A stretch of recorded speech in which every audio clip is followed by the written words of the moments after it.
everyone to episode 105 of the internet sensation known as Triple Threat Talk. I'm one of your three fantastic co-hosts, Gary the Dr. Loggard, joined as usual by Big B, Brandon DeMuro, and Jimmy Biggers, Mr. Postmaster Jones. I don't get it. We haven't even really started and he's already looks befuddled, downtrodden, and upset. It's because... You know what I'm so upset about? What? It seems like for the first time in a long time, we have nothing to talk about today. It just seems like a short day. We have questions and that's about it. I mean, I cannot think of one relevant story that happened in sports today that's really, Did you hit your head? No. Did you trip and fall in the studio on the way in? No. It's funny because as the off season now has begun with just baseball in the mix, it's one of those things that, a little bit of tennis. This is one of those rare times in the off season where a lot has actually happened. It is insane the amount of news that we had to go over today. I mean, during the hot part of the season, we sometimes don't even have this many stories. This is ridiculous. Yeah. Weirdest Wednesday in all. I think it has been definitely the weirdest Wednesday. Wacky Wednesday. And you know what?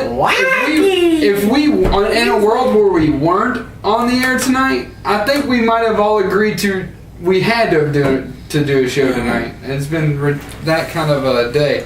But we will get in and bite into that a little bit later on. But just to he's really hungry, you can tell. Just to tease you guys a little bit today, we'll be talking about Aaron Hernandez a little bit. We'll be talking about some UK, U of L football and basketball. Talk about a little bit of Wimbledon. A little bit of Wimbledon. Give our takes on NASCAR and what happened in the NBA Finals and a lot more. As per usual, a lot more. Trust us. As per usual, Mr. Jones, start us off with some viewer questions. The Buck and Five. From the Buck and Five. Yes. Do you think that Batista will ever come back to the WWE? And would you like to see him come back? I think he will come back. His MMA career didn't work out as well as I think he hoped it would. And I don't think when Batista entered into mixed martial arts, it was a complete transition for him where he was going to just do that and that'd be it. I think he's always looked to go back to WWE at some point in his career. I quit. Okay. Well, that's the last thing we saw of him. That's true. Whining in a wheelchair. Saying, and then didn't he go to the top of the stage and roll down like a 5-year-old? Yeah. He's like, or something. It was off the TV, of course. How'd that go again? Something like that. Doc? I don't know if I'll ever see him again. I would think so. Part of me wants to think so, just because for the same reason you do. He doesn't have that Brock Lesnar kind of build. I don't see him being as successful in MMA, but he is built on his own, more muscular and just kind of like I think he's got more of a wrestling build. Yeah, I mean.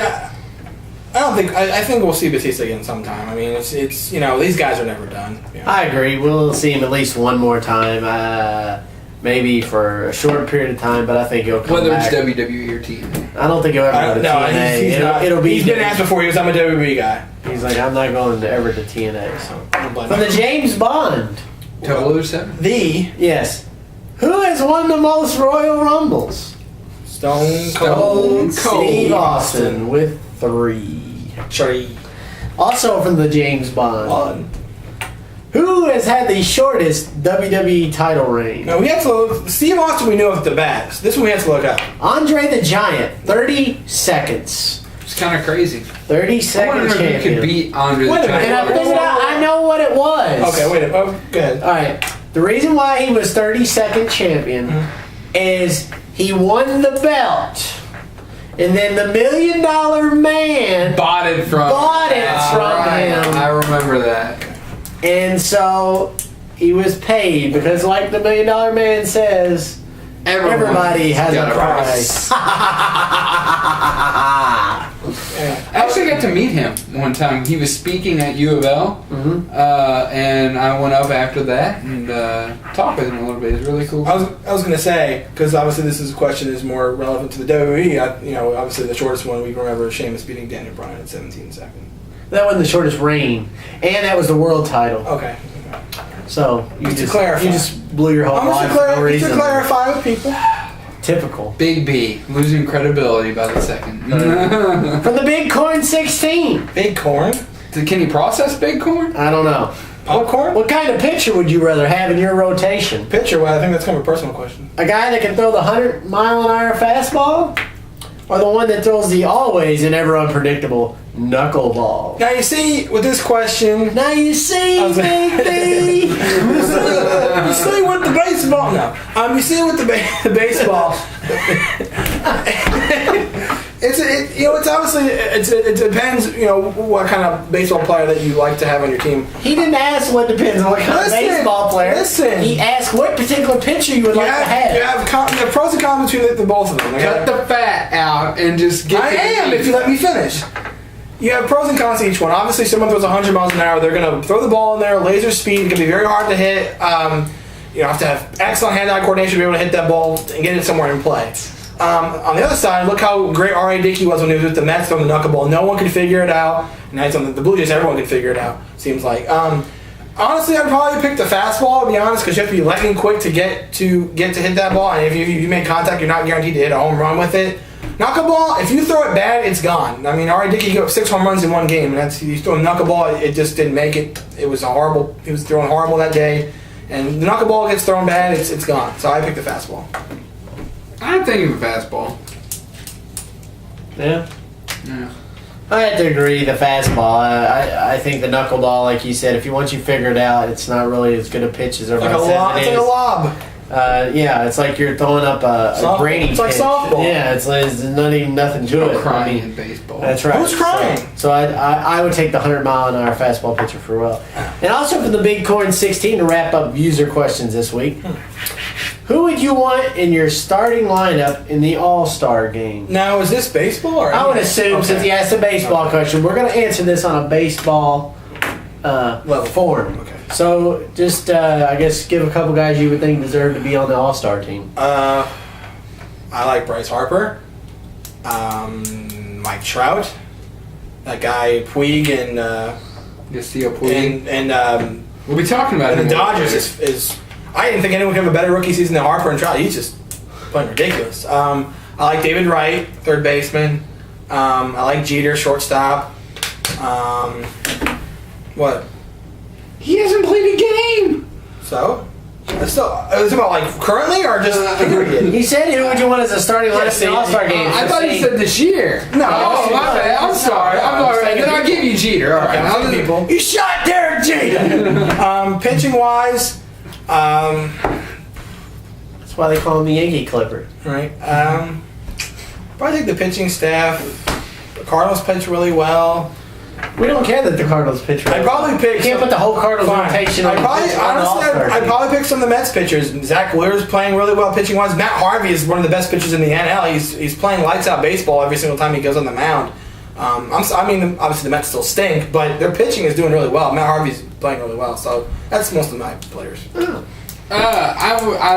Pitching wise, I would definitely say Matt Harvey. I would think also two of the Reds I'd have to throw in there, Tony Cingrani and Aroldis Chapman. Johnny Cueto. I would throw Johnny Cueto in there. I would throw in Johnny Cueto.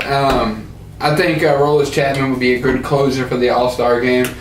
Other people I would have to have Yusei Puig. The kid is just unbelievable. Bryce Harper, Joey Votto. I don't know if I would put Jeter on just because he hasn't played a game this year. I would say based off of. Like to keep it more current, but really outside of one or two, I think pretty much you covered a lot of them.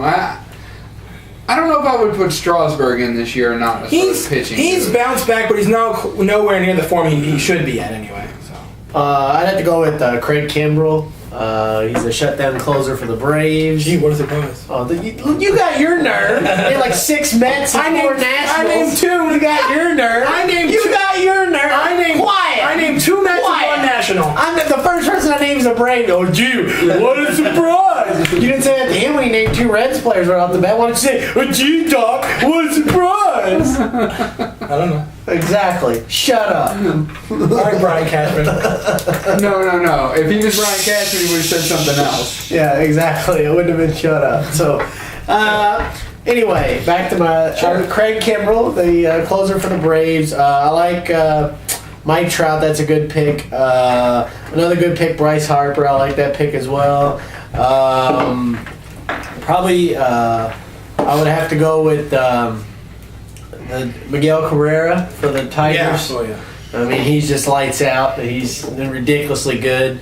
So, I mean, there's just so many names you can throw out there. There's a lot of people that are having really good years and breakout years. The All-Star game is, there's always somebody that always seems to get left out in the All-Star game. It never seems to fail. But so with that wraps up views or questions this week. Wraps it up. We want to thank everybody for their comments and questions and everything they have for us this week. And we have decided as a collective group that the Big Corn 16, since he gave us the most discussion during views or questions segment, he will be this week's episode 105 Viewer of the Week.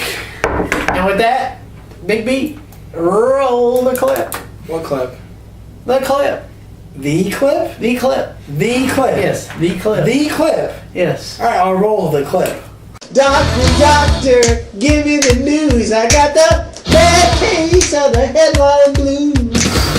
Doctor, give me the live news. version. I got the bad case of the headline blues.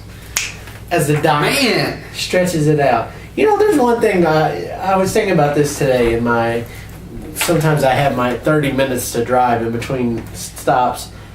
We're the only sports show out there that goes in reverse. How so? Well, usually user comments come at the end of the show. True. And we start off with the most mundane topic first, and our biggest story is always last. You gotta tease him a little bit. I want him to savor the flavor. I want him to thirst for more. I just thought about that. Yeah. You know, I was like, we're the only sports show that saves the biggest story for last. Which is how you're supposed to do it, because when in production, they say always tease. I mean, in a way, I get it. Make sense. Right. See, I actually thought it was the doc's mean and terrible way of having tennis always be the first topic to make you feel good about yourself. That tennis was the first thing we covered in headlines. I put it up there first. That was me. But then I got to thinking, surely the doc wasn't that mean. No. He could never stoop to that level. But No, never. Yes, me. Couldn't be. Kyle Wilcher. Woo! Let's try that one again. Kyle Wilcher transferring from UK. The door is left open for him to come back should he choose to do so, which he very well may. I can't blame him. I can't blame him either with the All-Star cast coming in there next year. I think it's in his best interest. I am going to miss his perimeter shooting. The kid is lights out from perimeter. I mean, it's ridiculous. And not as good as Deron Lamb. Unless somebody's guarding him, then he misses. Correct. Yeah, right. Doc Rivers being traded to the Clippers as the team's coach for 3 years, $21 million. I think he gives the Clippers a little bit of instant credibility. I still don't. I mean, yeah, I know. He can't really be traded. Yeah, I know that Vinny Del Negro and Chris Paul didn't get along, but they were a really good team regardless. I mean, but the thing was, Chris Paul said he was going to go away if it was still the same coach. I think that Doc Rivers is going to bring in a lot of the credibility. Of course, he's got a winning ways in Boston. There's rumors that Paul Pierce or Kevin Garnett might be following him.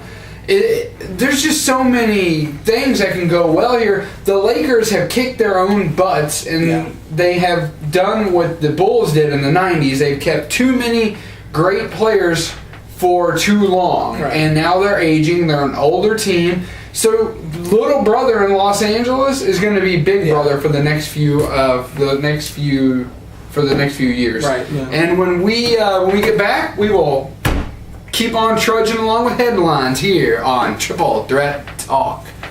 We really wanted to take a relaxing trip to Florida, just to unwind. but we can only afford one trip this year, and his high school reunion is coming up in Seattle. Everyone's going. Then we heard about Hotwire and realized we could actually afford to take both trips. See, when really nice hotels have unsold rooms, they use Hotwire to fill them. So we got our 4-star hotels for half price. I should have been voted most likely to travel. HOTWIRE, hotwire.com. Save big on car rentals too, from $11.95 a day. And welcome back here on Triple Threat Talk. A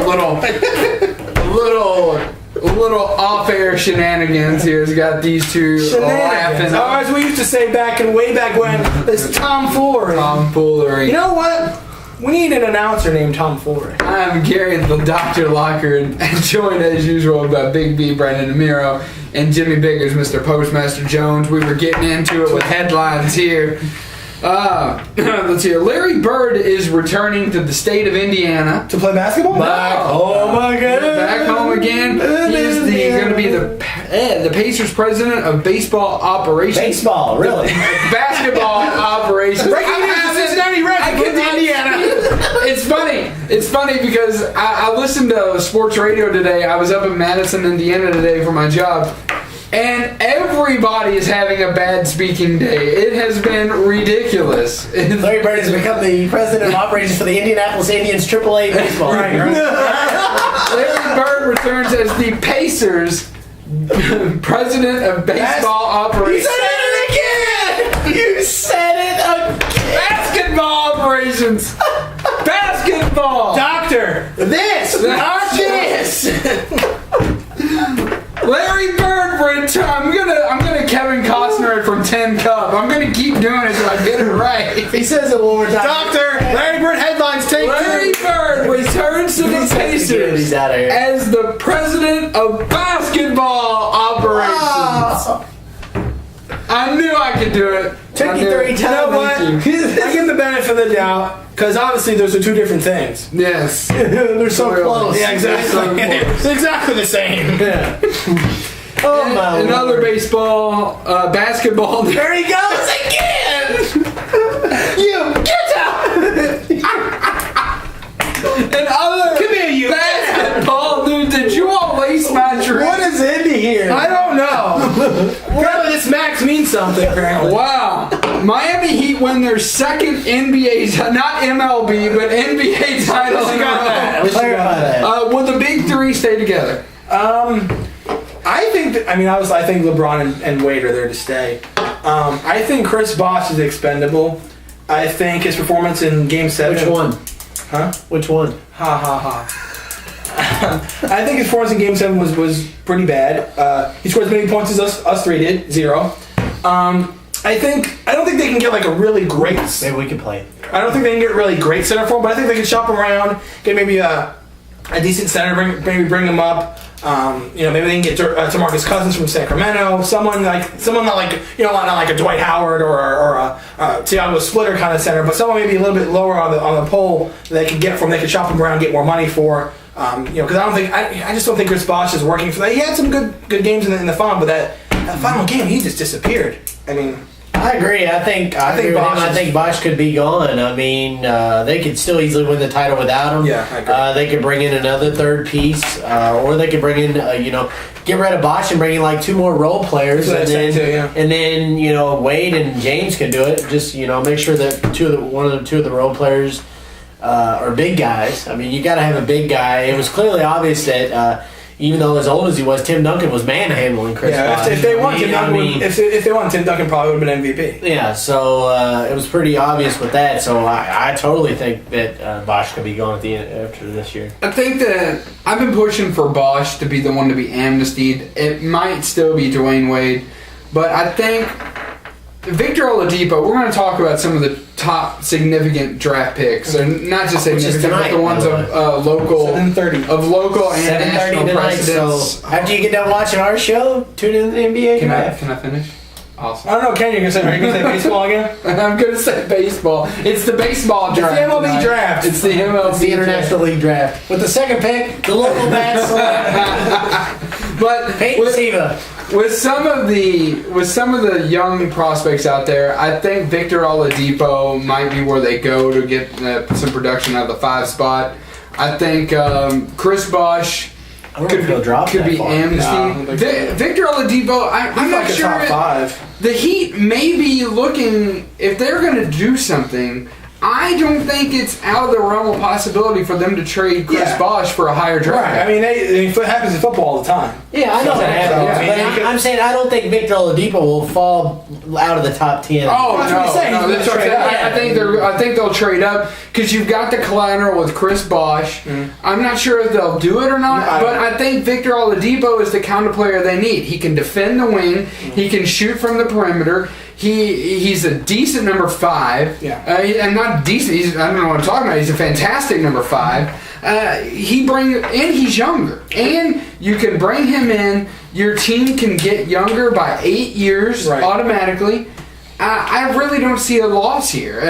I think that you keep Mario Chalmers on deck, Shane Battier, and like 8,000 years old. The Heat could still legitimately win the title 3 years in a row. I think if they haven't made a decision by now what to do with Bosh, I don't think they do anything in terms of trading up. They could. I know there's a team out there. I don't know who it is, and I don't know if they're necessarily going after Bosh. It might have been, but there was a team that was willing to get rid of their top 5 pick for a player that was currently in the NBA, and I don't remember if it was Paul Pierce or if it was Chris Bosh. I know it was one or the other. And it's not out of the realm of possibility for them to trade it because if you're Miami, you don't go with Nerlens Noel because not just because of the knee injury. Well, actually, just because of the knee injury. Because you've got Dwayne Wade with a knee injury, and so that really wouldn't make too much sense to have 2 guys on the same team with a knee injury. Let me ask you this about the NBA NCAA comparison before you get into the draft a little bit. I was having a discussion on Monday with somebody at work, and I was leaning more towards the college side of things rather than the pro side of things. If you had your choice, I know the finals was great, and it was outstanding. It went 7 games. The Spurs, should have won in 6. Yeah, they should have. But it went 7 games. I told him, and he disagreed. He likes pros. I think college basketball is better to watch than NBA. Absolutely. I agree. And he said I was told. He said no. It depends who you watch, though. I think. And I said the reason why I said I like college was for a couple of reasons. Is number one, college plays as a team. Most of them do. Yeah. Most of them, there's still some guys. There's still some people in the NBA. The Warriors play as a team. Yeah, but I'm just saying from the standpoint of when you get a team like Kentucky from 2 years ago and Louisville from last year, they were well-oiled machines.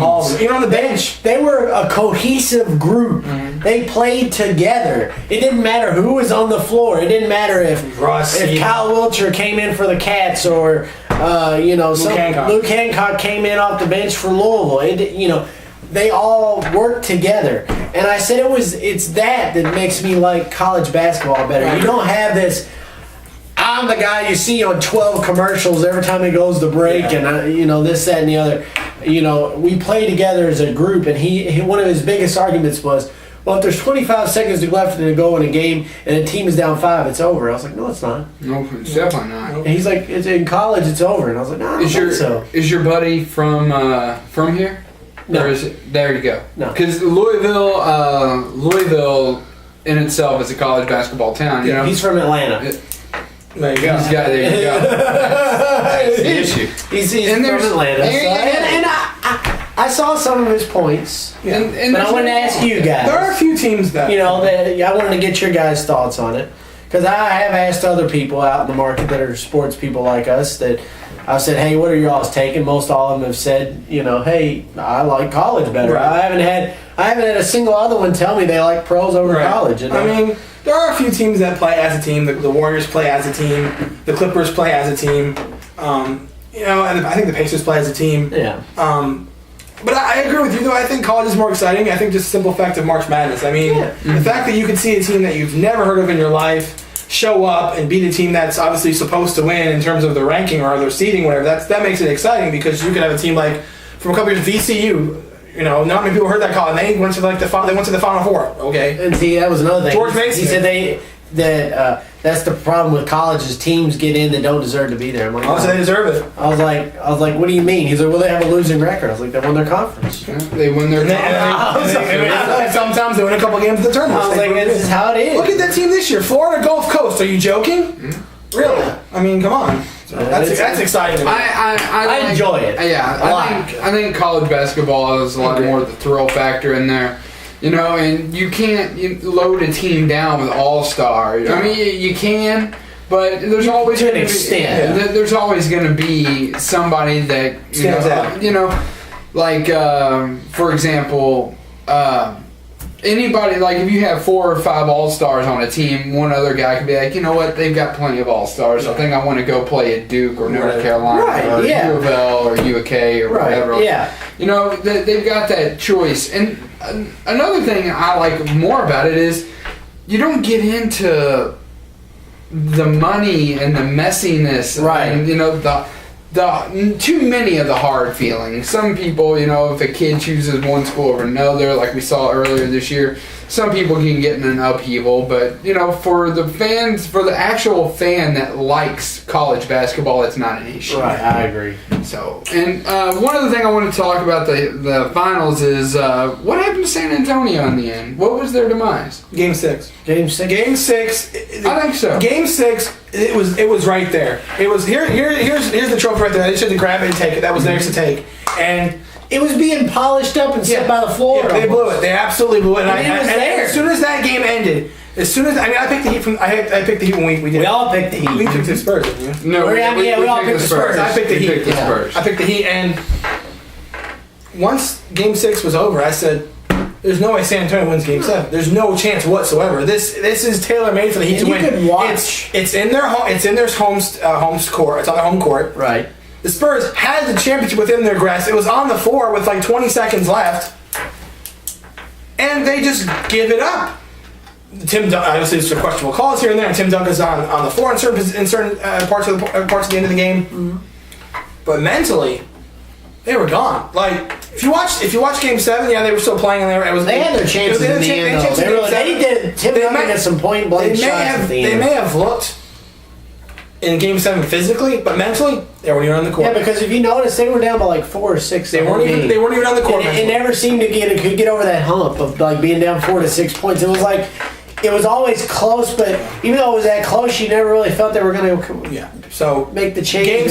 Game 6 was their chance. I agree with him. They absolutely blew it. And I think I would agree that Game 6 was their downfall. And I think furthermore, what was really the downfall was, you know, going at the end, I don't know if they thought maybe the referees were against them or whatever, but there were definitely some horrible calls. Yeah, Game 6 for sure. There was a moving screen that did not get called against San Antonio, and you can cancel out the Chris Bosh foul there at the end with that. But the layup that Tim Duncan had, where he just got absolutely murdered, there's just no excuse for letting that go. I mean, there's just no excuse. And speaking of layup, in Game 7, there was a point where Tim Duncan had an easy hook shot. He usually makes 9 times out of 10. Yeah, it was like 20 seconds ago. And he missed. That would have tied the game up, and that was last chance. That was the end of it. But I think one of the bigger stories that did not go reported, because everyone said LeBron James this, LeBron James that.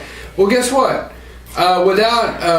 Without Green for the Spurs going 1 for 19 the last 2 games, yeah, LeBron stepped it up, but Danny Green's playing well. Yeah. I mean, it could Shane Battier hit 6 of 8 Shane threes. Battier. Ray Allen. I mean, it was not all LeBron. And he was the biggest part. He was one of the biggest parts. But you play as a team, and LeBron does play as a team. He's not as selfish as some of the other people. Kobe. I just think he's a little bit cocky. That's the reason I agree. You know, that's the reason I'm taking my talents to South Beach. Shane Battier, representative of the AARP, apparently. So that's right. Shane Battier. But playing the ABA. Before we take a break here and go down, finish up headlines in the next section, NBA draft some top prospects. The top 5 in order: Ben McLemore, Alex Lynn, Anthony Bennett, Cody Zeller, and Nerlens Noel. This is from Aaron Smith with the big board. Other notables: Victor Oladipo at 7, Otto Porter at 8, Trey Burke at 9, Shabazz Muhammad at 17, Shane Larkin at 23, Gorgie Zhang at 26. Yep. Archie Goodwin at 50, Peyton Siva at 56, Seth Curry at 79, Alex Oriaki at 81, and Christian Watford at 94. How would that be if Seth Curry got drafted to the Warriors? That'd be sick. Yeah. Steph? What's about that Steph and is, I think Seth. the NBA draft only goes like 54. No, the top 100 prospects. Not the mock okay, draft, it's gotcha. the prospects. All right, well, we'll take a quick break. When we come back, we'll get more into headlines. We've got plenty more to come, so stay tuned right after this on Triple Threat Talk.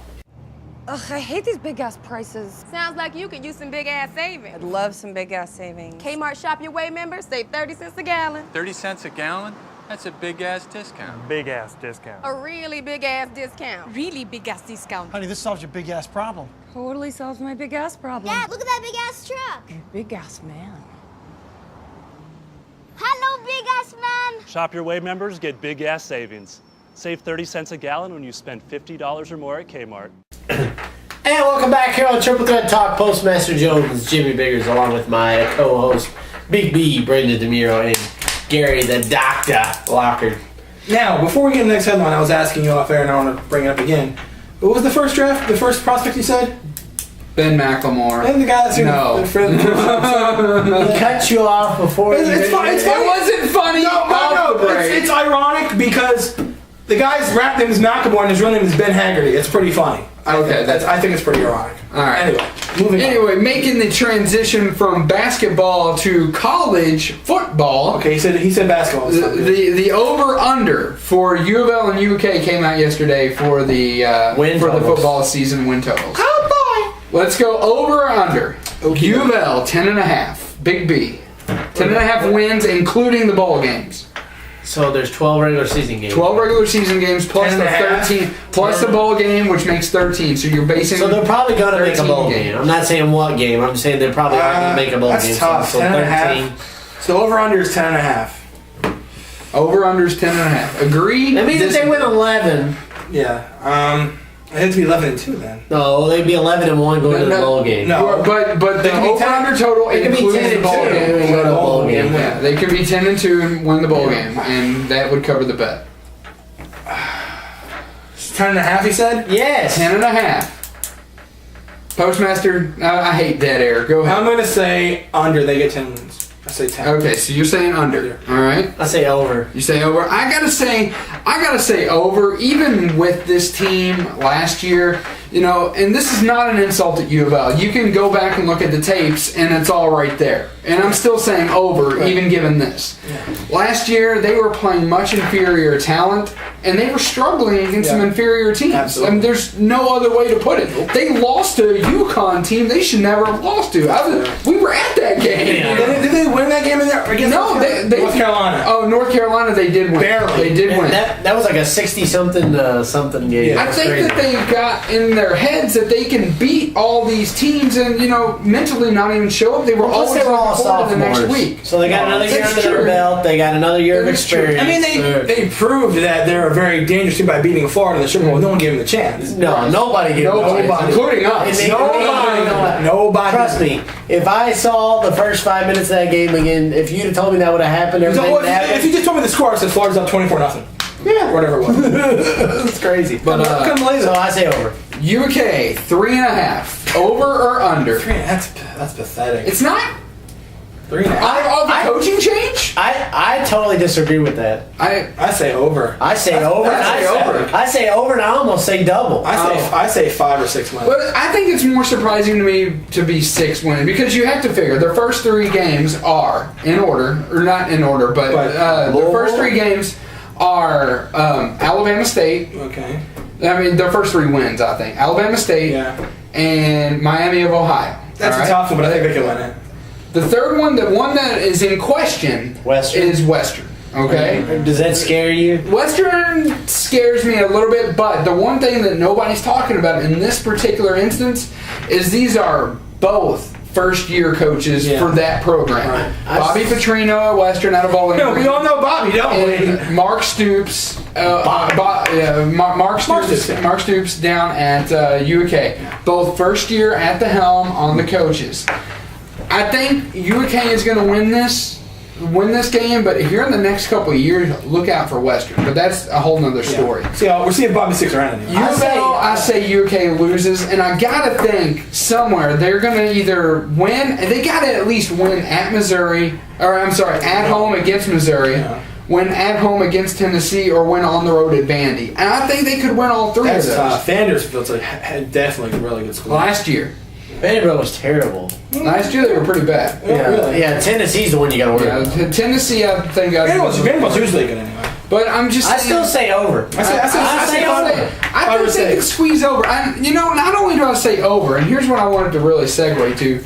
If you wanted to really double your money, like actual paper money, I think you put money on these two numbers. Yeah, I think if you went over on both, you would come out ahead. And I've only advised people to really gamble like once on this show, and that was with the Jets going into the Broncos, going to the Denvers. I was like, pick the Jets, unleash, and he did. You said pick the Broncos. No, we picked the Broncos. The Broncos. I said the Jets because he played for the Jets this year. he played for the Jets. When did he play for the Jets? He was on the roster. But I think it's one of those things that I'm going to have to say, if you want to double your money, put it on these two. Yeah, I agree. More UK for sure. Yeah, I totally agree. Tougher, but I think that's too low of a number for UK. I really do. That's like borderline pathetic. That's like a smack in the face. I'm sorry. If I was on UK, I'd be pissed. That's motivation. I mean, The Blackhawks win the Stanley Cup with an amazing comeback. 2 goals in 17 seconds. They're down 2-1 with about minute 30 seconds to go. Yeah, they score a goal to tie it up. 16. And then not even 17 seconds 58 later. seconds left. Then 58 seconds left on the clock. They score the game winner. I think the first time they said in history. I think it's in 1927. That the goalie was pulled for both teams in the final 2 minutes. I was going to say it was the quickest goal. That tells you what kind of wow. I was going to say those goals were the quickest I'm goals. watching it, and it's 2-1 Boston. There's like 3 minutes to go. I'm like, Game 7. I'm like, it's Game 7. I mean, they're in Boston. I was like, put the trophy away, quit shining it. It's it. You're going back to Chicago for Game 7, and bam! I was like, whoa, we're tied. Dude. I was like, what have I just seen? Yeah, if one moment could suck the lifeblood out of the team, that was it right there. When they scored that goal, when they scored with a minute 16, it hurt a little. It stung a little bit, and they're like, okay, there's only a minute. There's about a minute left here. Let's keep our composure. Let's win this thing in overtime, guys. That's probably what the coach exactly said. When they scored that goal, 58 seconds left. Their life bar was gone. Oh, they were done. They're gone. Mentally gone. They were drained. There was no way. And I like to take credit when we did the picks on the show way back when just Kendra was here. I did pick the Blackhawks from the beginning. You did. I did. Yes, you did. I agree. And let's see. We've got for a wild day at tennis. All right. Oh my God. I'm gonna flip it over to Big B right now because tennis. I heard about this at work today. It was just an insane day. Take us through Wimbledon. Today, tennis. 2 minutes early. I'm kidding. Today, tennis is the second biggest sports story of the day. I think it is. I don't know where to begin, to be honest with you. Wimbledon started Monday, and that song "Manic Monday." Boy, was it ever a Manic Monday, Rob? Another Manic Monday. Anyway, thank you. A great time. Thank you for that. You asked. So, 8-time French Open champion Rafael Nadal doesn't play a warm-up tournament. First round Wimbledon loses to Steve Darcis from Belgium. Straight sets, gone. Nadal's out first round. First time he's ever lost in the first round in his career. So you're like, okay, there's a shocker.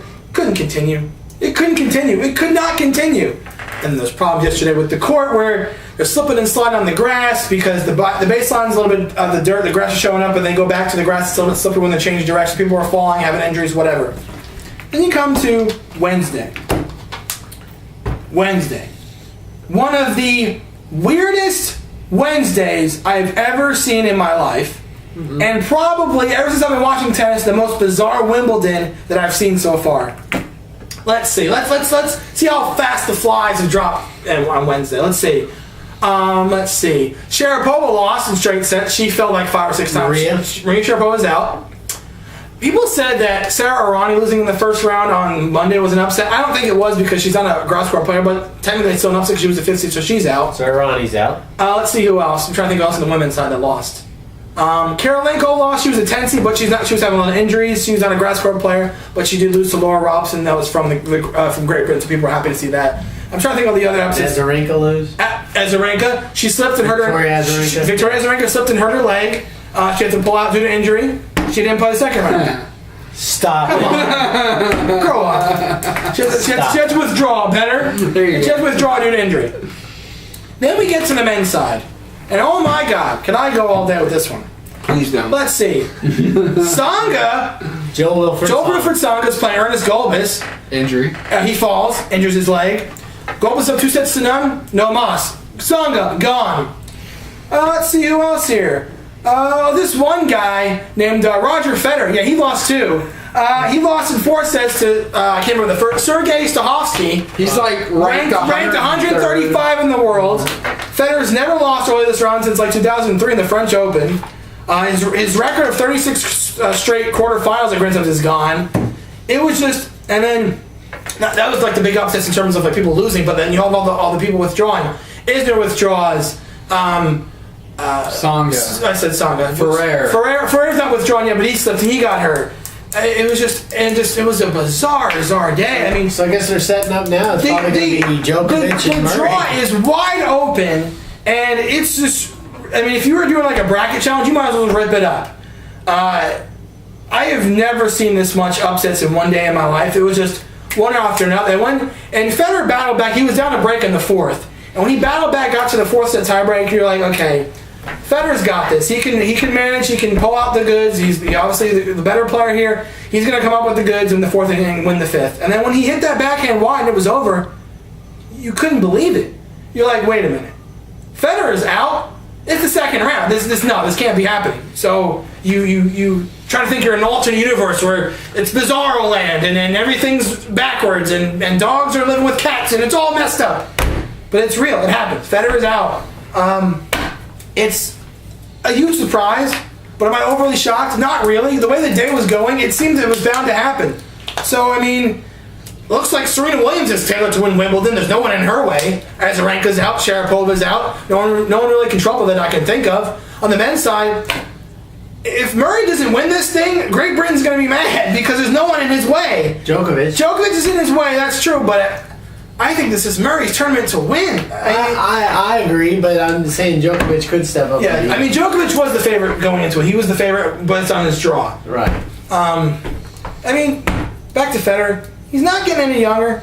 He's over 30 now. He's been playing for a long time. People were questioning, is he retiring? And he's like, no, I got plenty of years left to play. The one thing that I would say about it, and I don't know how much you can read into it or not, he played his first round match against Victor Hnescu, won pretty easily, very easy, straightforward match for Federer, his first round match. He wore these shoes, and you have to wear all white at Wimbledon, it's a tradition. He wore these white shoes, but the soles were bright orange. And they made him change his shoes. Now, people ask if that was a problem. He goes, no, that wasn't a problem. He was kind of playing off with a stupid question. It's not a bad, legitimate question, because different shoes feel different. And tennis is a huge shoe sport. I mean, obviously, people get shoes. Tennis shoes. Right, tennis shoes. And that's not funny. I don't know if that had any effect or not, but that was funny. It's just one of those. I mean, it's one of those things, and I've never seen anything like it. Just one person after another just dropping. You couldn't believe it. You could not believe what. I mean, Nadal out, Federer out. Ferrer's probably going to lose his next match. He's probably either going to lose it or David Ferrer or retire since he fell twice. Women's side is, I mean, the women's draw is wide open. I mean, Serena, and then there's everybody else. So that's, I mean, I don't know much more I can say about Wimbledon. Could this get any crazier? To be honest with you, could it be any crazier? I mean, I don't know. This is the third day. This is only day 3. So. And I do it before we go to break. I do it. If you all hear rumbling in the background, we have some very inclement weather coming in. It is thundering and thunder rolls. And the lightning strikes. Thank you, Garth Brooks. You're welcome. You mean Chris Gaines? No. Chris Couple quick stories before we head to break. A-Rod tweeting about his status in his rehab. I kind of wanted to address this after the break because I think this does need to be talked about. We'll do a little quips and then we'll do this other big story that happens sometime. Yeah, but yeah, I do. Basically, I want to address this, but since Postmaster kind of opened that can, A-Rod did tweet about his status. Good job opening the can. His status in the rehab. Yankees GM Brian Cashman told him to do something very interesting about that, and we'll tell you what that something was hanging after the break. I hate cliffhangers.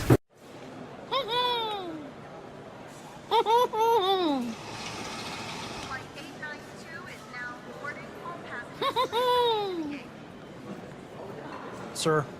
I'll get it together. I promise. Ronnie, how happy are folks who save hundreds of dollars switching to Geico? I'd say happier than the Pillsbury Doughboy on his way to a baking convention.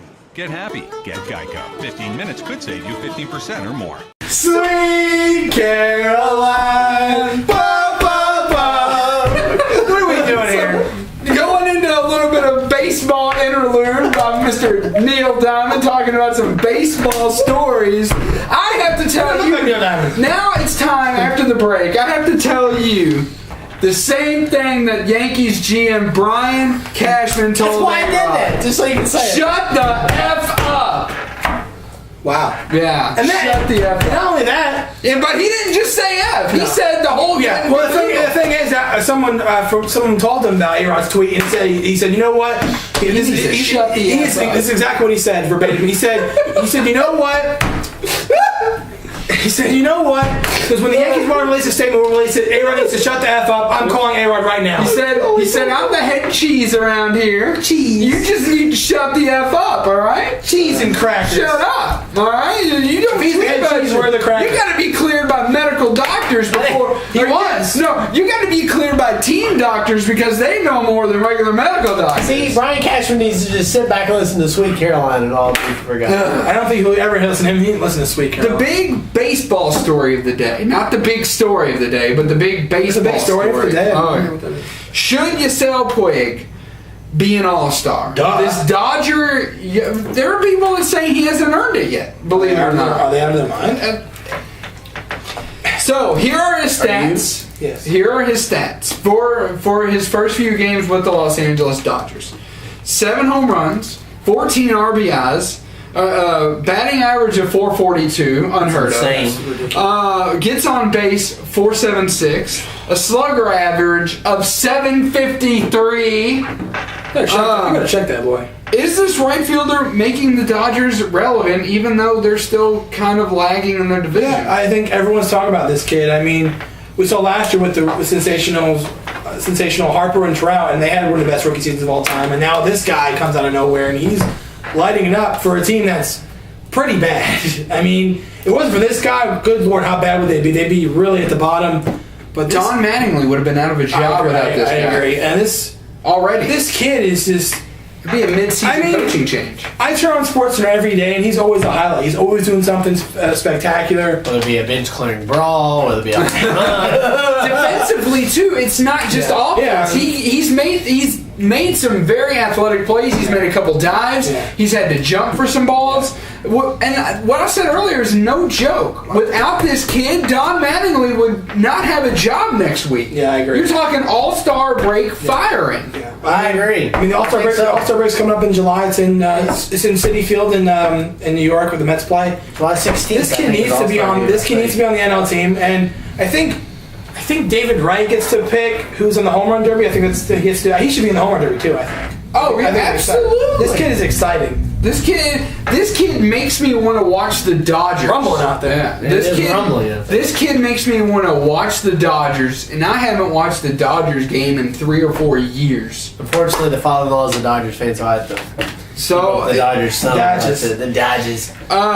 Take us through some NASCAR as they're coming our way. Before you start, me and you both saw some pretty exciting things. Oh, yeah. I saw Kyle Busch's trailer. I don't know how exciting it was, but I saw Jimmy Johnson's trailer. It's pretty cool to see the trailer. Yeah, it's pretty cool to see. Because Kyle Busch has one, like generally they've got the taller semis. Yeah. Kyle Busch actually has one of the smaller bed semis. Yeah. It's really kind of cool. As much as you don't like Jimmy Johnson, you've had a lot of interactions the last couple days. Why is that? You saw a trailer today, we went to the Zillow, you got his number for your tail. I mean, I think you need to start realizing it. No. Okay. Never. Shut your mouth. Defection. Never gonna. You're gonna be like, yes, so please. Veto. So last week they went left and right and left and right. How'd they go going right? Did they make it? Yeah, they made it because it was on a road course. Okay.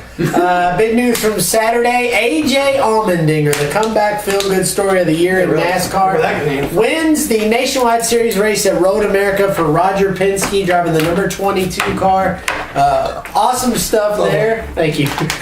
Awesome stuff Nice there. break up there. To come back. He completed the wellness and the NASCAR policy. He completed the program, the fastest out of anybody. He's getting his opportunity, and he made the best of it on Saturday, winning the Nationwide Series race at Road America, which is good. Then on Sunday, another big happening. Martin Truex Jr. breaks a 200-plus race winless streak, winning for only the second time in his Sprint Cup Series career. He was very, very successful in the Nationwide Series, driving for Dale Jr. Motorsports in the number 8 car. But since moving to Sprint Cup, he's had some difficulties. But he breaks the ice again, breaking that 200-plus winless drought, winning at Sonoma on Sunday for the Napa Auto Parts number 56, Michael Waltrip Racing Toyota. So tell them where they're going next. Napa, tell them where they're going next. Napa, no. Now they're going about 40 miles that way. Yeah! And I'll be headed up there Friday afternoon. Postmaster Jones will be on location for all evening and afternoon Friday and all day from sunup to sundown on Saturday. I'll have wall-to-wall coverage next week on the show from the Nationwide Series event on Friday and everything Sprint Cup related on Saturday. We'll be going up to the truck race on tonight actually, because of work obligations and trying to get off work early Friday. It's just, a lot for one person to try to just. What's the race called? The Quaker State 400. Yeah! So Kentucky Speedway. Kentucky Speedway should be good stuff. Looking forward to it. It'll be my second Cup race of the season. I was at Bristol earlier this year, so I'm glad to get back to the track. And back to the track. It should be good stuff, yes, sir. I'm not sure if you've heard, but the bird is the word. No, I'm kidding. I'm not sure if you've heard. I have heard. Have you heard that the bird is the word? Yes. The Louisville Cardinals are invading the Quaker State 400. Well, no, you covered that last week. We talked about that. Is that what you're talking about? No. For the first time since the mid-70s. I couldn't remember if I talked about that. For the first time since the mid-70s, a Labonte will not be in a race. Yes, I know. Bobby Labonte will not be in his number 47 JTG Doherty Racing. JTG? Yes. Money? No, different JTG. Oh, okay. Will not be aboard that car. AJ Allmendinger will be taking over that ride this week. So Labonte will not be racing. That breaks, like you said, for the first time since the 70s that a Labonte wasn't in the race, and that breaks Labonte's 700-plus race streak. Streaks breaking here on the show this week. Yeah, better Labonte. But it should be an exciting weekend. The place will be jam-packed. There'll be a lot of people there. Look for good racing, hopefully, and we'll have it all next week for you on the show. So. Who is driving the U of L car? Because you covered it last week, but just a reminder, because it's going to be a nice segue to our next story. Brian Vickers is driving the University of Louisville car. And as a matter of fact, if you're watching the show and you're thinking about going, if you go online to KentuckySpeedway.com, they actually have a University of Louisville ticket package that has something to do with that car. So check that out as well. Right. So good stuff. Can't wait to cover it next week on the show. Right. One thing about that segment that I was happy with. What? It's the first time anyone mentioned JTG since his Twitter ran like 2 years ago. Whoa. All right. So segueing from NASCAR, which is actually a nice segue into a sad subject for basketball. Luke Hancock, his father, Luke Hancock MVP of the Final Four. Father loses his longtime battle with cancer, but not before he got to see his son win the national championship and be the MVP of the Final Four. Which, if there's any silver lining to this, it is the fact that he was in attendance. He was able to live out long enough to see his son win the championship, perform great, outstanding. Yep. I mean, it was Spike Albrecht versus Luke Hancock in the final game there. It was 3 for 3. Two white kids. Yeah, I mean, go figure, right? I mean, you used to see that all the time, but now not so much. So, his father was obviously still battling. Right, and he was there, and you could tell he was in really bad shape. But he was there to support, and that's a great part of that story is that he was there to support his son. One thing about Luke, he's actually him and player for the Indiana Hoosiers are playing at the World University Games. And they're doing really well. Reports are, they're... Luke Hancock is one of 14 students left. They have 4 more cuts to make. Because they have to take he's one of 16 left. I think Montrezl Harrell is also in the under... He's in the under, World Championships, and he made that team. He actually has the profile. So good job for the off season to get a little more basketball. If it wasn't for today, believe it or not, our next story would have been the top story of the week. Nick Wallenda becomes the first man to cross the Grand Canyon on a tether wire. And here's the crazy part, 1,500-foot drop. He has no support on. If he falls off, he's dead. How wide was it? 2 inches. 2 inches? Here's the thing, though. 2 inches. Now, I didn't see this as at work, but I watched it. I heard people tweeting about it, Facebooking about it. Actually, here's my question. Real quick. Let's show a little bit of this footage because this is just amazing. Run about 2 or 3 minutes of this, all right? It went fine. Okay. You don't have to tell me how long I'm on the wire. All right.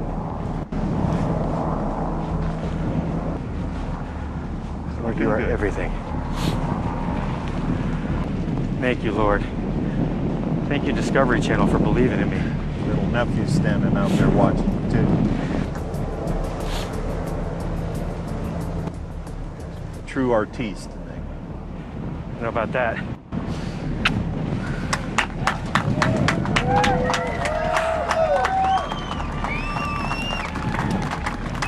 You take your time, man. I am.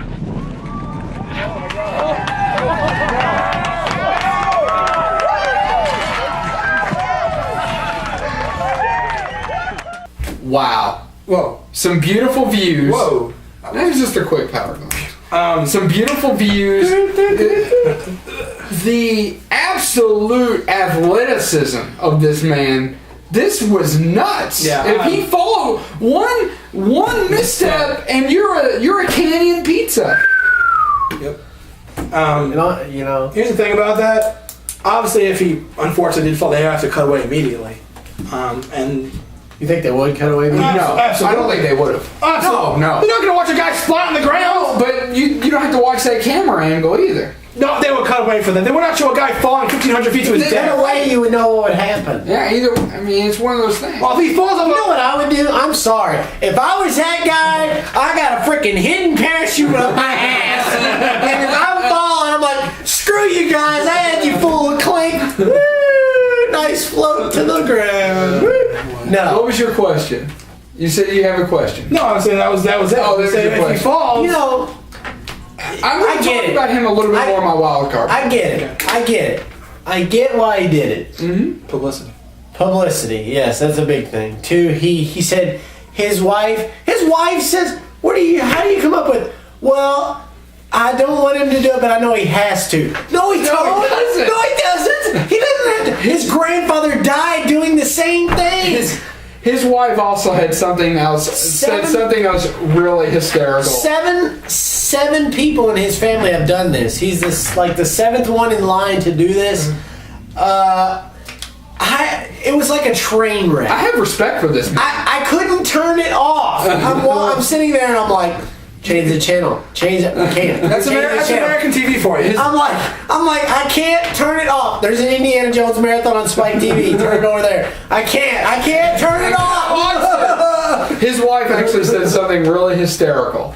She said, right before they were asking the family their thoughts about what happened, they said, what do you feel about Nick? What do you think about your husband? And she actually said he would never do anything dangerous. As he's about to free walk across the Grand Canyon. See, he would never do anything dangerous. Someone needs to go on the Newlywed Game and figure out these answers. It's stuff like this that makes me want to anoint him Idiot of the Week. But you can't. But you can't. You can't. Is there an award for bravest Idiot of the Week? I mean, there could be, because stuff like this, it's like, really? This is really? I mean, I don't get it.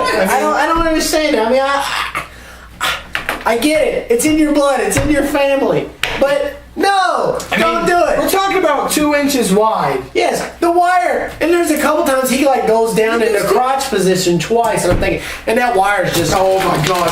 The second time when he went down the wire, you could see it's it like, I'm sitting there like, Jesus, this guy's gonna die. He's gonna die. And I'm like, and my wife Stephanie's like, why are you watching this? Change the channel. I'm like, I can't change the channel. You don't understand. Now it's pouring outside. So with that, let's take a quick break. When we get back, we'll get into our top story. I think it's going to be the top story for everybody.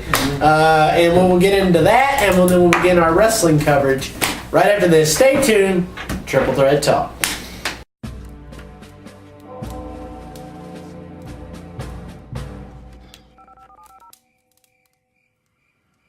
Hey. They're coming. Yeah, British. Later. Sorry. Okay. Black monkey dance. Hot stew Saturday. Hey, Jimmy, how happy are folks who save hundreds of dollars switching to Geico? Happier than Paul Revere with a cell phone? Why not? Get happy. Get Geico. 15 minutes could save you 15% or more. Make it happen. And welcome back to Triple Threat Talk. I am Big B, Brandon Demir, alongside Bombing, Postmaster Jones, Jimmy Biggers. And alongside on the far end there, Gary the Doctor. He'll be on a wire. Scratching his beard locker. So the top story of the day. Last week it was funny. Brandon gets a girlfriend. That would be the top story of the century. I've had a girlfriend before, so I don't want to hear that. In a previous lifetime? No. You know I'm here.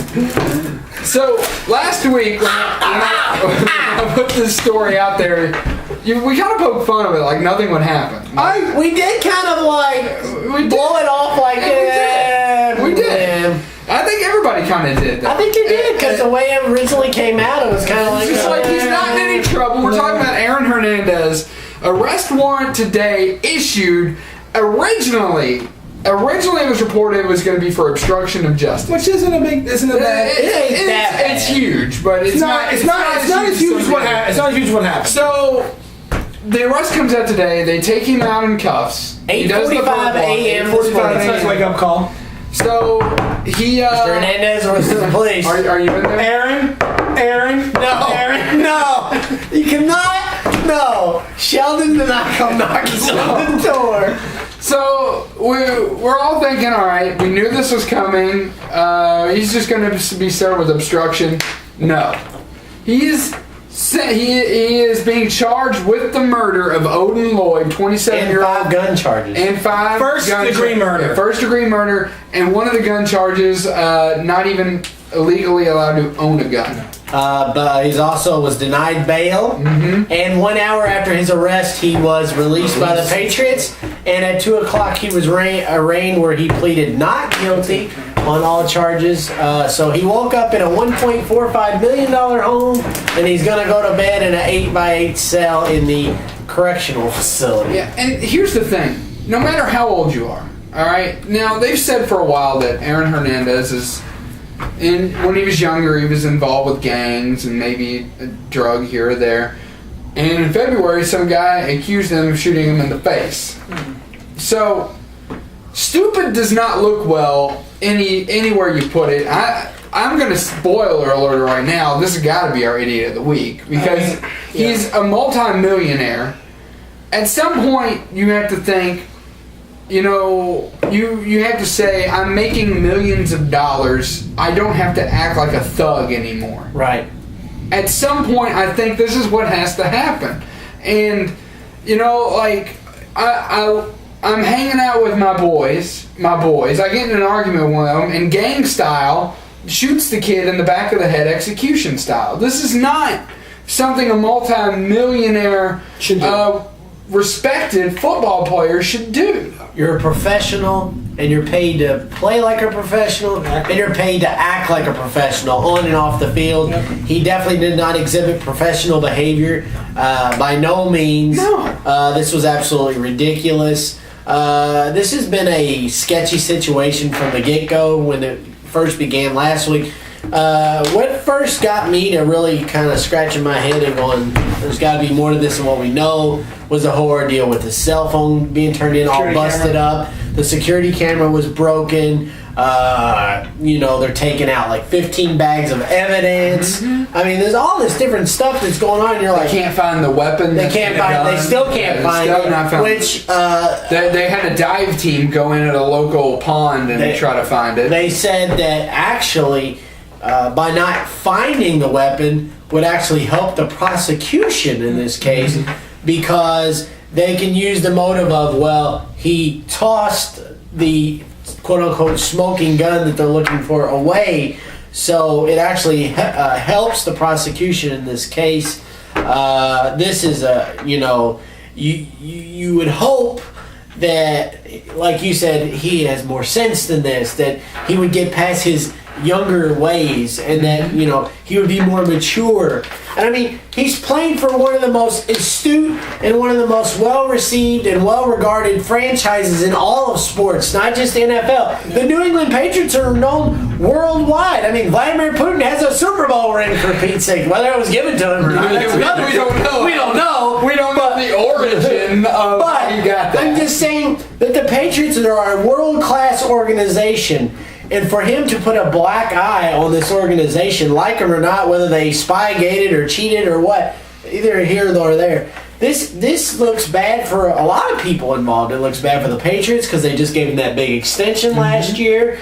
It looks bad for pro football because then, you get the people like, well, it's just a game of thugs and blah, blah, So, he'll be handled just like any other Joe Schmo, as he should. And if he did do this, which we can't say he did or didn't yet because we don't know. But if he did do this, then life's going to spend the rest of his life.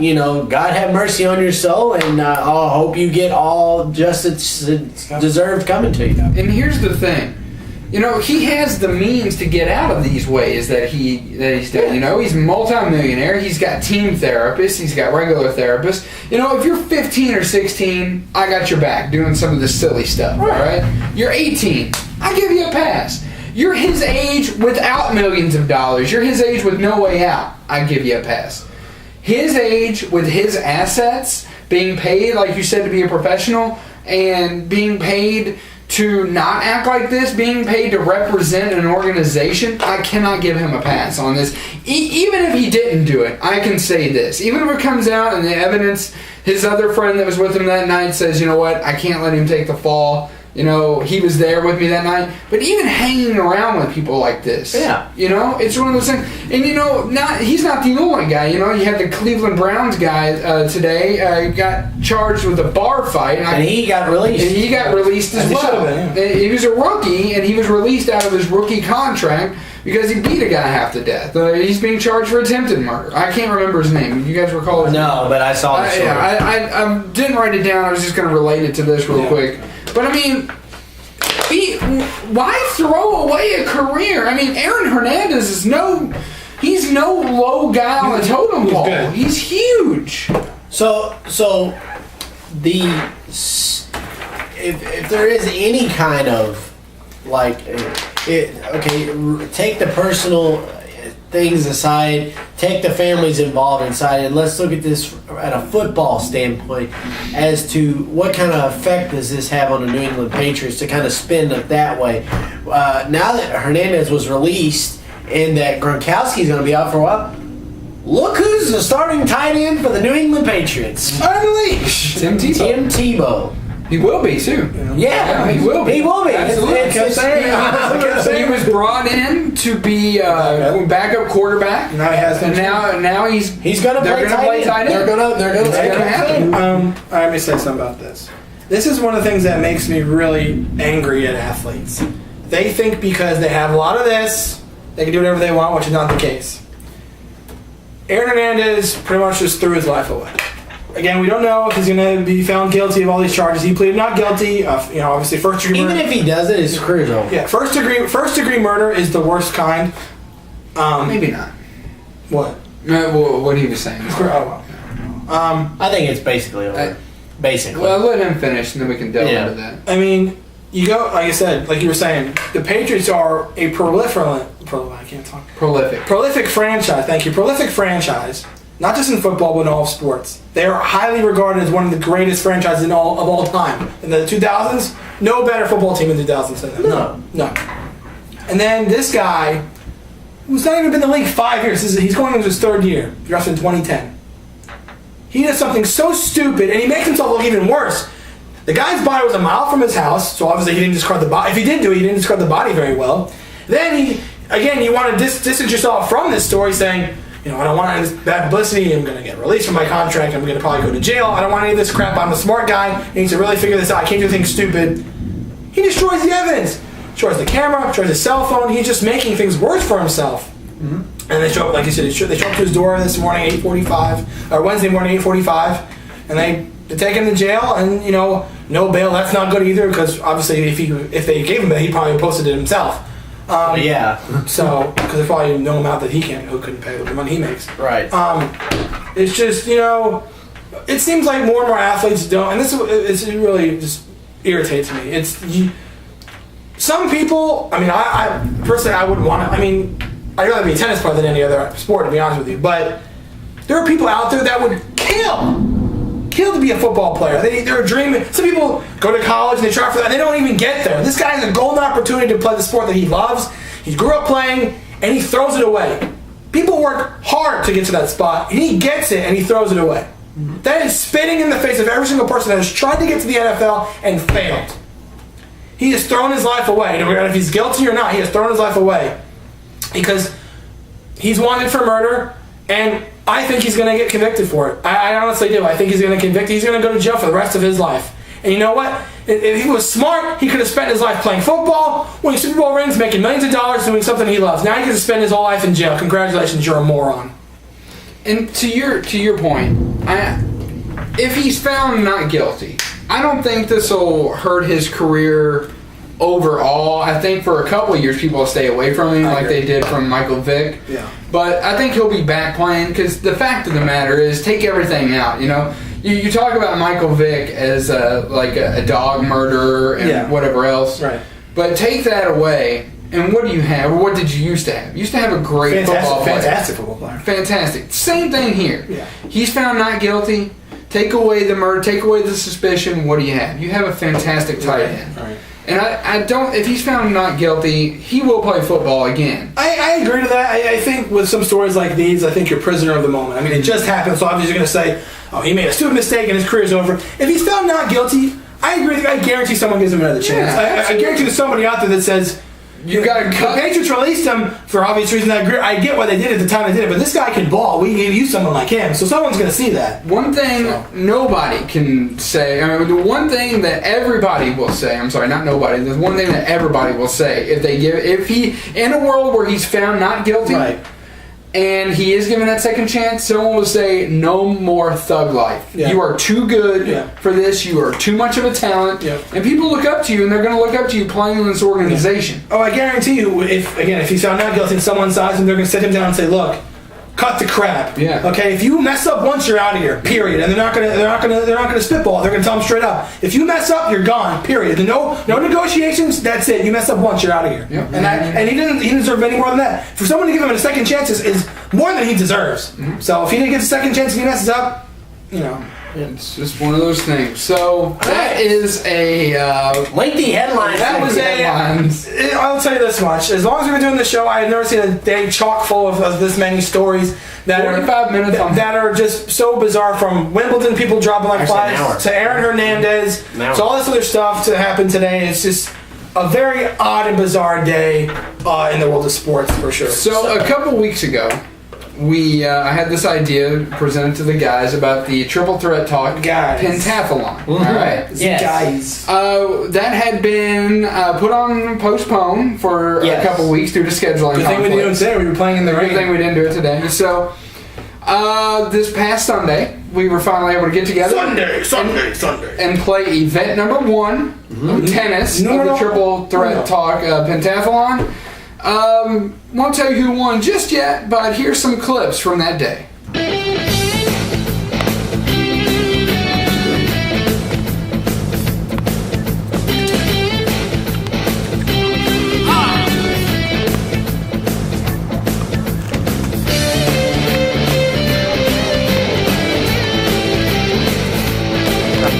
This is ridiculous.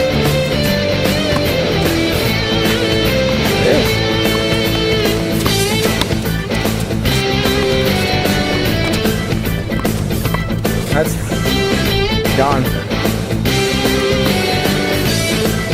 Good.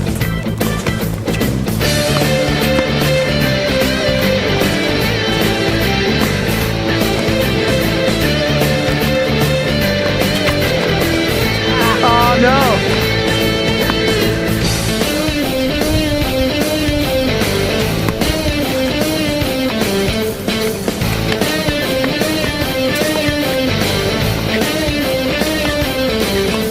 And that's it. Doc wins 2-1.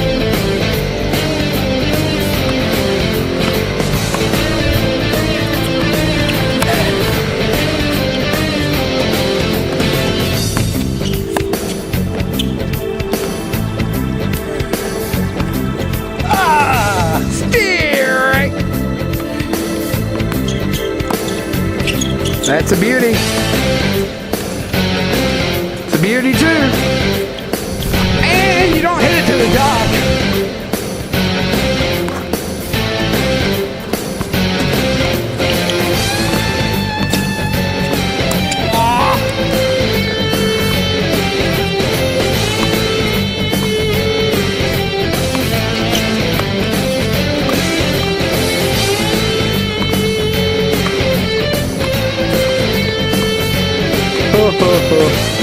Bolt! Big B wins! We'll see you next week for event number 2 of the Pentathlon from Triple Threat Talk. So I want to say congratulations to Big B.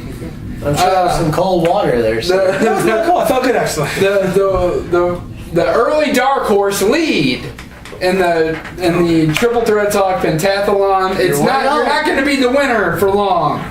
You're 1-0-0 right now. So you know. All right. So he's won event 1. Event 2 will take place this week. It will be basketball. Not baseball. Not basketball. 21 will be the game of choice. Oh, the card game? No. Hit me. No. Hit me. So with that, that, 23. So with that, let's move on to wrestling coverage. Our good friend and pal, Brian Cannon. Almost a gift to Brian Cannon. we almost had. Oh! It's live, everybody. It's live. It's live. The inclement weather is definitely here. It is here. So we'll go to break. Before break, we'll head to Brian Cannon. So let's take a look at Brian Cannon's blog here from recapping OVW. And when we get back from the break, we'll talk about WWE. So we'll leave you a break. Hopefully we're still here. OVW, Brian Cannon. We'll be right back.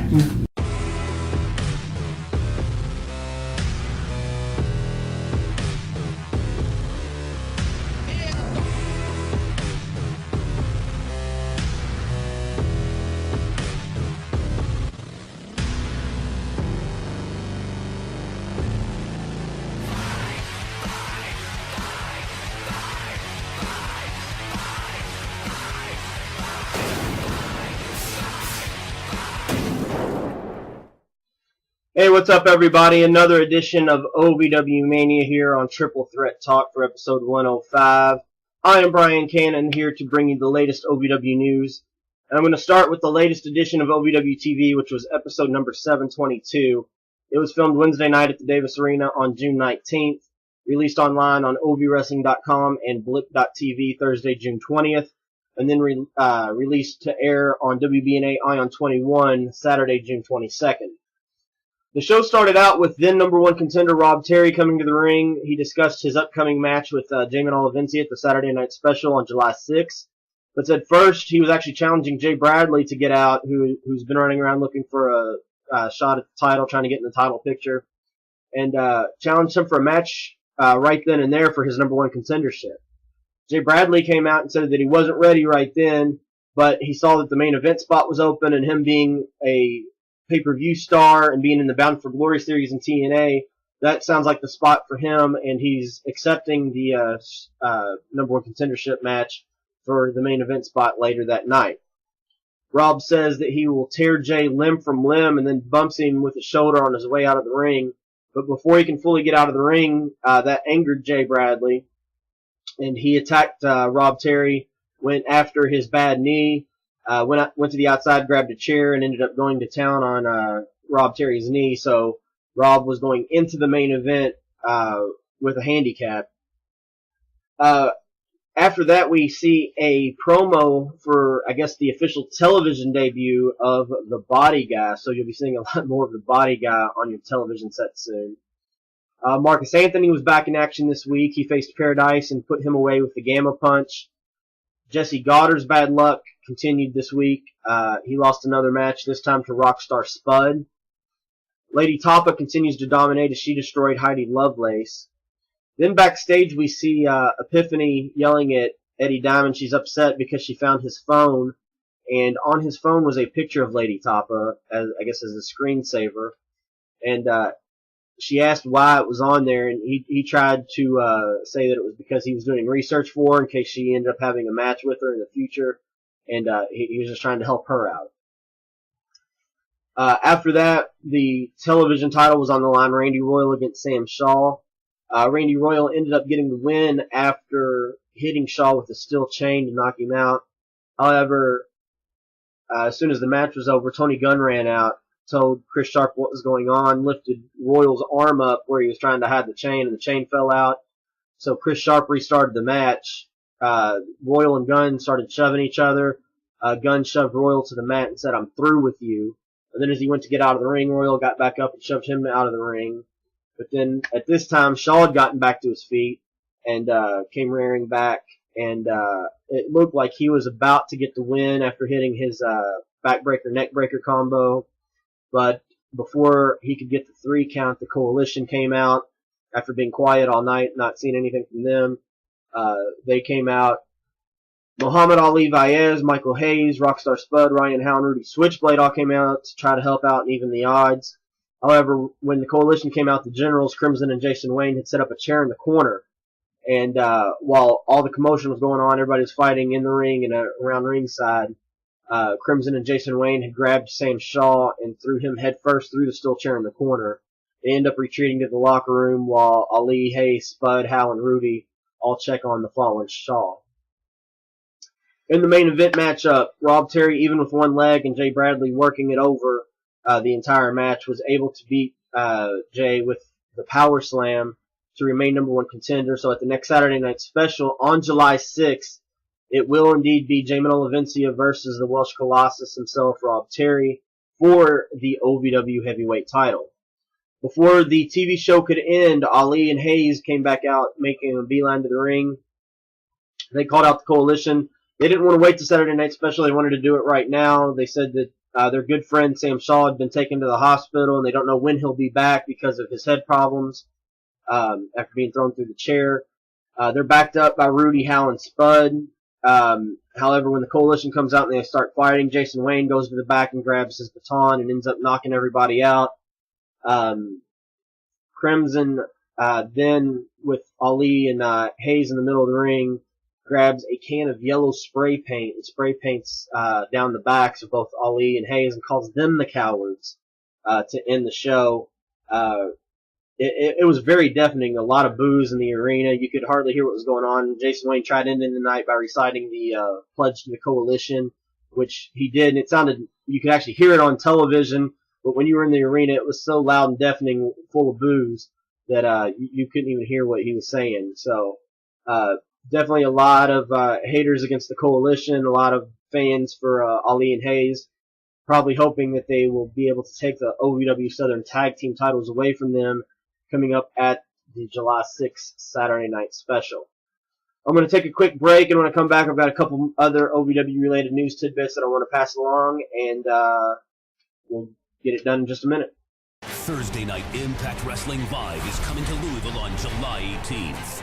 Experience the action, feel the emotion as Spike TV cameras roll live. See Hulk Hogan, Jeff Hardy, The Icon Sting, Kurt Angle, Bully Ray, Aces and Eights, the TNA Knockouts, and many more on July 18th. Be a part of history as Impact Wrestling is broadcast live around the world from Broadbent Arena at the KEC. Tickets starting at $15 are on sale now at Ticketmaster.com.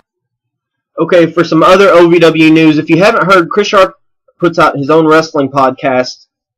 There's not really a set schedule on them, but he's got quite a few up as we speak. You can get to them by going to the link at the bottom of your screen there, that ipatio.com/channels/Chris_Sharp. It's called Chris Sharp's Wrestling Podcast that only kind of has to do with wrestling. Right now he's got podcasts up with EFD Eddie Diamond, Michael Hayes, James Moose Thomas, Doug Williams, Ryan Nemeth, who was Bradley Pierce in NXT, Jamin Olivencia, Rip Rogers, and indie star Ace Montana. These are all about an hour long, and as the title suggests, they do have to do with wrestling to a point, but they also talk about other things. They're usually a lot of fun to listen to, and I definitely want to get this out there because Chris Sharp does a great job in helping me get my news and information out. Anything that I tweet out or put on Facebook, he's usually good about sharing and retweeting all that stuff to help get it out there. So make sure you check out Chris Sharp's Wrestling Podcast that only kind of has to do with wrestling. They're a lot of fun. Also this week, there are a lot of OVW birthdays. So OVW Mania would like to send a very happy birthday on Sunday, June 23rd, to OVW fan advocate and ring announcer Terry Bodie. Thursday, June 27th, to the current OVW television champion Randy Royal. Friday, June 28th, a happy birthday to the strongest gamer alive, Marcus Anthony. And then this Saturday, June 29th, a very special happy birthday to OVW superstar and American hero, Michael Hayes. So that pretty much wraps it up for this week's edition of OVW Mania on episode 105 of Triple Threat Talk. As always, you can go to ovwmania.blogspot.com, and there you can find more information about OVW's weekly shows. I have more detailed results, as well as the dark match results, the weekly top 20, and any other breaking news or information that I might have to pass along, you can find there. I would like to send a special thank you to Terry Bodie and Chris Sharp. They do a great job helping me get my news and results and things out there, whether it's Facebook or retweeting it on Twitter, and that sort of thing. So without further ado, that wraps it up for this week. I'm Brian Cannon from OVW Mania. Back to the guys in the studio. Thanks a lot. Hey, Nick Dinsmore here. Do you have the dream of becoming a pro wrestler? Well, I did, and I came to Ohio Valley Wrestling. Join the Nick Dinsmore Pro Wrestling class today. I'm a former WWE superstar. I'm a former 9-time Ohio Valley Wrestling heavyweight champion, and I can train you to be the best today. For all the information regarding the Nick Dinsmore Pro Wrestling class, go to ovwrestling.com and click on school. Join the Nick Dinsmore Pro Wrestling class today. ovwrestling.com, click on school. Hey, welcome back. We're still here after that quick power glitch, but we're still here. Power surge. Postmaster Jones, along with the Big B and the Doctor. The Big B. So, thanks again to Brian Cannon for his weekly update from OVW. We want to thank him, and of course Terry and Cheryl Bodie for everything that they do with the Triple Threat Talk website and getting us some stuff that we can't get, but they can get to you. So, with that, moving on to now, if you're asking at home, would we have gone with the show if the power went out? Yep. Yep. We would have, because we're a radio show. I would honestly use my cell phone line, to be honest with you. Flashlight. Like after the show's over and we're done, I will turn this off and show you how I brought my flashlight on my phone. If power does go out, we will still film. That's right. Sounds like it. We film in the dark. Yes, Z. So, WWE coverage this week. You know, I was talking to you on Facebook about this. It's just, they continue to just do things right. It's crazy that they're still doing well. They got RVD coming back. They finally brought Christian back. They got... the storyline with Mark Henry is good. The storyline with Mark Henry. The Divas storyline is great. I love they're giving the Divas a very good long The Usos get a chance now. The Usos are getting a chance. All these big pushes and all these changes. It's outstanding. I know, and it's just good. So and that promo by Punk on Monday was fantastic. But it left me going, what the? I know. What's going on? I know. Heyman said, "I love you," and they hugged. It was like, what am I watching? Hug it out. Hug it out. Hug it out. It's like, I love you, man. And he mentioned he name dropped Louisville. He did name drop Louisville, Kentucky in his promo. I was telling you, I said, I love when Punk says this stuff. He said, that's why I like Punk. He's real. And he says things that obviously he's talking from the heart, and he pretty much he doesn't tell any lies. He tells the straight truth, and he tells what's going on. In fact, that he was an OVW. The truth shall set you free. He was an OVW, and Paul Heyman, stuck up for him. And they were saying, get rid of Punk. He's not what we look for. And Heyman's like, no, this kid's going to make it something. And he obviously did. So. It was really good. Like you said, they did some different things. They announced the Raw Money in the Bank participants. All right, so a little Money in the Bank. We'll announce SmackDown too. Yeah. And once we go over the names, we'll see if you can figure out what exactly they did here, because it's kind of funny. The doc figured it out and pointed it out, and it's kind of funny. But we'll do Raw first. Daniel Bryan, no surprise there. Wow, is he getting a push? Yeah, I think. We'll go over this when we get to Money in the Bank, and I think 2 weeks into but this seems like his to win. Yeah. Or his to lose anyway. Kane. CM Punk. RVD. He's not going to win, but he'll feud with somebody. He'll feud with somebody, and he'll make a good flash in the match. He'll be the guy making it exciting. Yeah. Christian.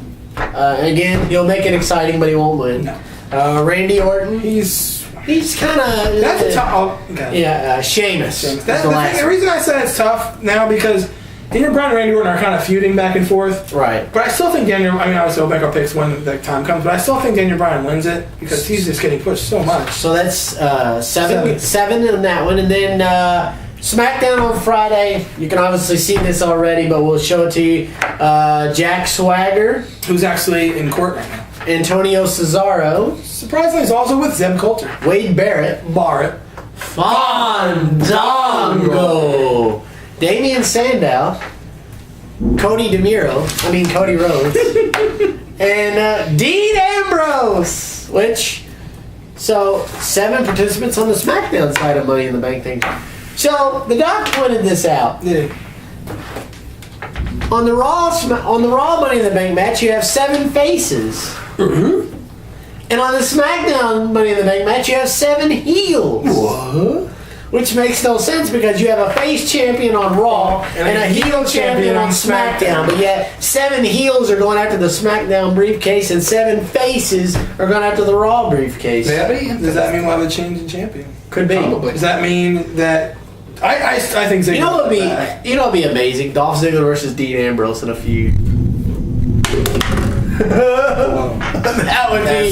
That would be outstanding.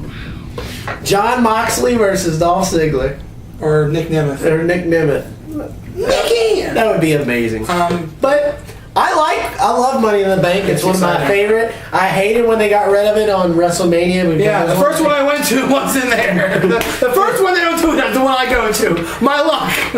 But I love that they get their own pay-per-view because they know that the Money in the Bank match was so popular. They're like, well, let's just make it a pay-per-view. And the fact that people like RVD and Kane and Bryan and on SmackDown Rhodes, Ambrose, it's just a stacked list of people. You got 14 of the top guys right here in 2 matches. It's amazing. It's really good. And then, of course, they've also already announced John Cena versus Mark Henry. Dolph Ziggler versus and Dolph Ziggler was medically cleared to fight, so he will fight Del Rio in a rematch. Go Ziggler.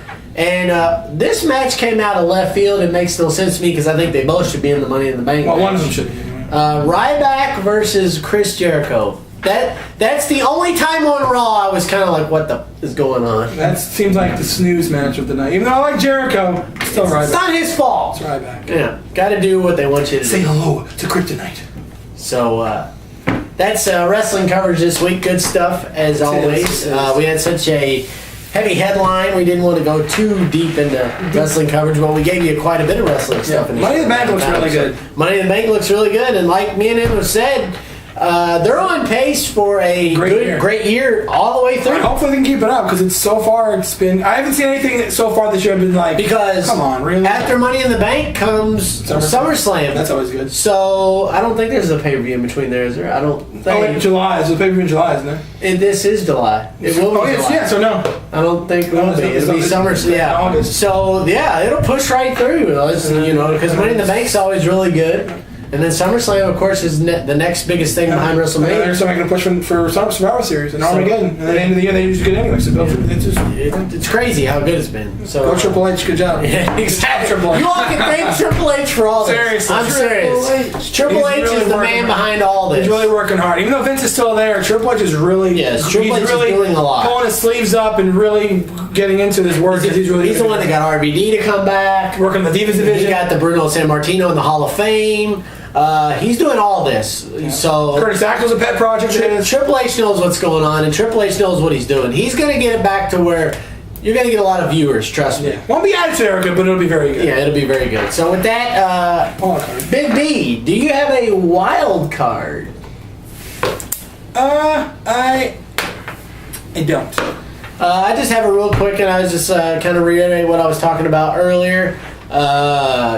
This week with the races being at Kentucky Speedway, when they were announced that they were going to be here 3 years ago for their first race, I know 36 races a year seems like a lot, but there's still only a select few tracks that get a date. So I still feel privileged and honored to say that I'm able to drive, less than an hour from my house to see a Sprint Cup race live and in person, and to be in our own state, and not just from a fan standpoint, but from the economical standpoint for this state. It's a great boost for the economy for the state that we live in here in Kentucky. It brings a lot of tourists. It's just a great time, and it's fun to hang out with family and friends and see all the people. Exactly. And this is the one race a year that I actually, I will approach some people and say, "Hey, are you guys from here, or where are you from? Are you traveling in?" I've heard people tell me, "Oh, we came up from Texas. We came from California." And I just love hearing that stuff because, like with the Derby, when you hear people say, they traveled all the way from California to see this race. People travel from other countries. Yeah, I mean, it's just outstanding, and it always makes me happy to know that, we have the ability and we have the resources to hold such an event in this area, and I think it's outstanding, and I look forward to this every year. It's one of my favorite events and one of my favorite things to do every year. So. Right. All right, so... I've got to go on a little bit of a rant here because the other day was something with Nick Walanda, all right? I want to go back to him for a second. As he was crossing the rope, crossing the Grand Canyon, he kept on, giving praise and thanks to his Lord and Savior for keeping him protected. Every other step, thank you, Jesus, thank you, God, calm down these winds in your name, which I thought was absolutely amazing. I thought, national television, but it's sad to say, and I looked at my mom, and I said, there's going to be some people out there that this is going to make them mad because Christianity is getting the limelight and other things aren't, all right? We don't delve into too much politics on this show. That's for a good reason.